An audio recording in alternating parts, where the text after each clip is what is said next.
Good evening, everyone, and welcome to RFL. A lot to get to this hour, including a new top cop for the NYPD. But we begin with some sad news out of South Africa. Nelson Mandela, who went from civil rights icon to political prisoner to the man who abolished apartheid in South Africa, has passed away. We're going to get more now on his extraordinary life from ABC's Karen Travers out of Washington. Good evening. President Obama said with the passing of Nelson Mandela, the world has lost one of its most influential, courageous, and profoundly good people. He said Mandela achieved more than could be expected of any man, and he will live for the ages. Born in 1918, Nelson Mandela was the son of a tribal chief. As a young man, he faced the daily humiliation of living under apartheid, a system of government-enforced racial division that led to the oppression of the majority, black South Africans. Mandela made the fight for his country and people's liberation his cause. But in 1964, he paid the price with his own freedom, sentenced to a life in prison. I have cherished the ideal of a democratic and free society. It is an ideal for which I am prepared to die. With Mandela in chains, South Africans found a new rallying cry. Free Mandela became synonymous with demands for a free South Africa. After nearly 3 decades, President F.W. de Klerk finally released Mandela. I greet you all in the name of peace, democracy, and freedom for all. He was embraced by his people and the world.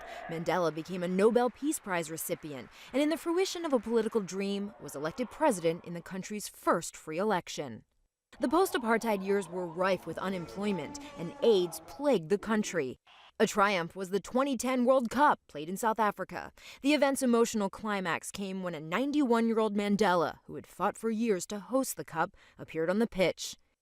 In his later years, Mandela battled illness and was in and out of the hospital. He eventually moved to his home village to be closer to family. Still, his influence never waned, even at home, hosting a number of visitors, including First Lady Michelle Obama.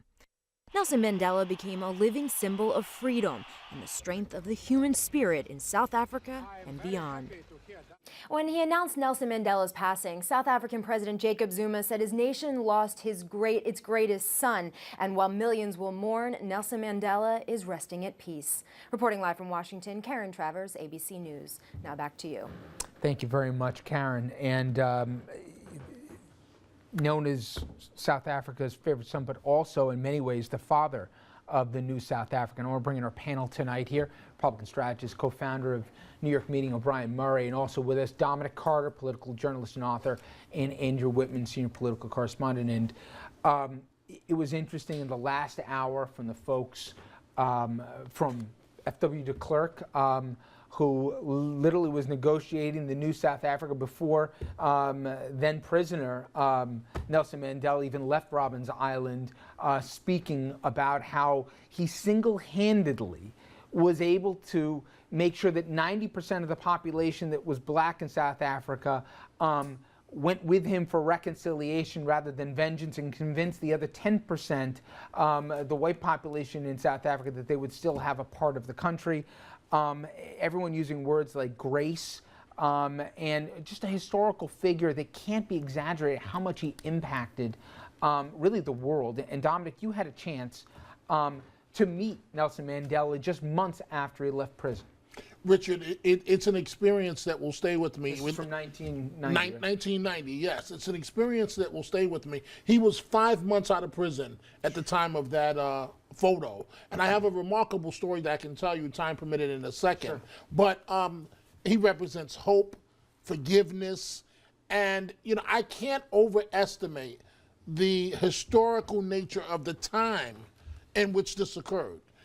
There were very few people at that time that believed New York could ever elect a black mayor. David Dinkins was in office for just a few months. We turn on the television, and live from Cape Town, South Africa, Mr. Mandela walks out of jail with Winnie Mandela at his side.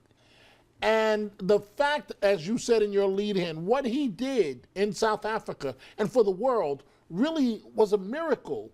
The story of forgiveness, forgiving the people that jailed him for 25 years, forgiving the people that that had penalized the black people of South Africa, the system of apartheid. But when he came to New York, he came seeking funds for the African National Congress, and it was remarkable. New York was his first stop when he came here, and it literally took my breath away when he walked into the room, because we've all met people of great stature, but no one touched the level of Nelson Mandela.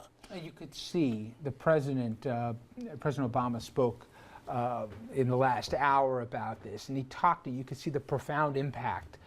He said the very first thing that I ever did in my professional life as a community organizer, whatever, he goes, was protest apartheid. I remember on college campuses, in many ways, college campuses in this country helped give a lot of impetus because of, banning goods, making companies divest investments in South Africa, et cetera, and against the then administration who didn't want to, get involved in it at the time.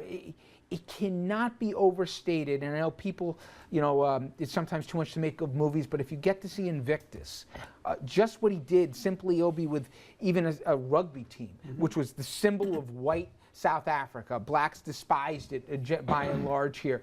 But he wore the jersey. He made sure that this was a national thing that the whole country could get behind. And he was trying to hold a very fractured country together in a very unsure time. And in many small ways, symbolic like that, he was able to do what many people thought. I mean, think about it. How many times do we see after something like this? I mean, look at Egypt. Look at the Middle East right now. What happens after, in fact, there's a revolution? Right. When have we ever seen a revolution that hasn't been at the end of a gun? Well, he was able to do that. He was a great leader, no question about that. He led by example, forgiveness, as Dominic talked about. And the thing I wrote down, too, in my notes was that he did all this back then before he had the tools of today, like you're talking about. Yeah. Egypt, that spring was all about Twitter. That was all about Facebook. That was about the internet and stuff. He did all this, and he had the power of a megaphone, and that was it, literally a megaphone. And it's quite remarkable what he was able to accomplish. Tom, I got to know, because we meet, as you said, figures and leaders all the time, and sometimes they're not who they appear to be. What kind of guy was he one-on-one? What was his disposition like?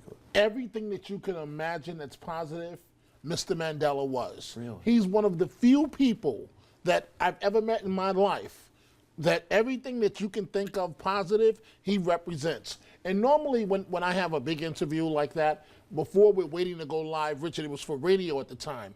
And so I'll try and have a regular conversation with the person. I really didn't know what to say. Yeah. There were, you gotta understand, there were State Department agents, about 20 of them standing outside the room, all with the piece in their ear. They had the Mandela Mobile, just like the Pope. You have to understand what it meant when he came here to New York. And so he walked into the room, the door opened. I thought I was going to faint. And he said, "Hello, young man."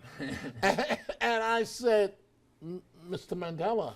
And I mean, the color of his skin, it was just perfect, his tone. And the one story I wanted to tell, Andrew, now that you asked the question, so we're waiting to go live, and I said, "Mr. Mandela, can I ask you something?" Knowing that the conversation, Richard, is off the record. "Yes, young man."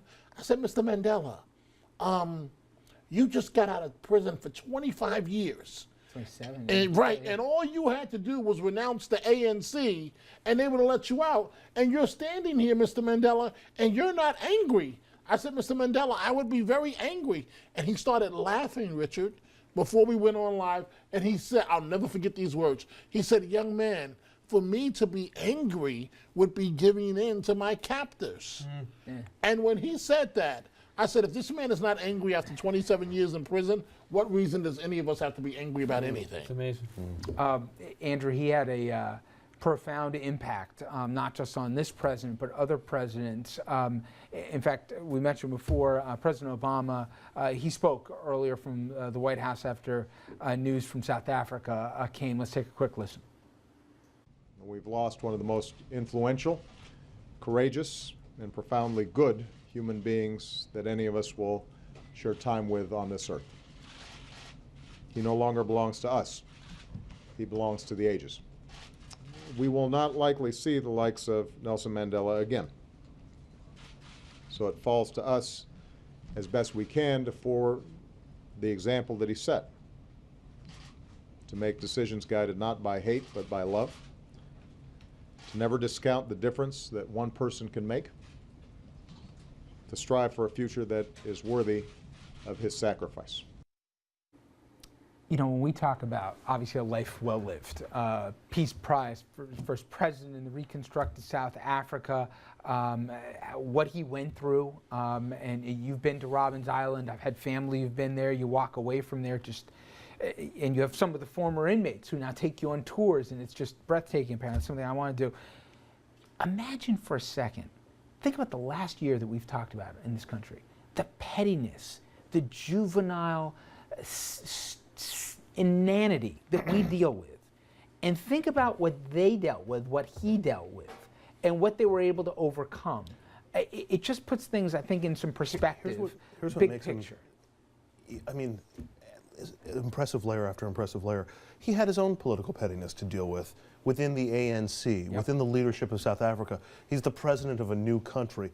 So he had all of the things that we're dealing with, and all of, plus apartheid, plus the 27 years, plus, I mean, it's, I can't, words actually fail me. He's that universally, I admire him that much, and I think he's that universally beloved. You know, Richard, you mentioned Robben Island.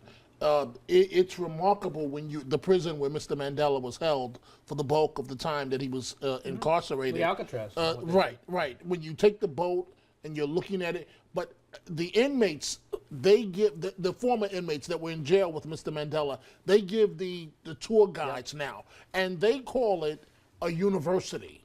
They said that Mr. Mandela decided that they were going to take the prison and now use it to teach the world. And so when you go to his cell, Richard, it's remarkable when you look right outside. Many of the men that were in jail with him, they have to wear glasses now, because one of the things they had to do every day, and you can see it right outside Mr. Mandela's very small cell, the lime.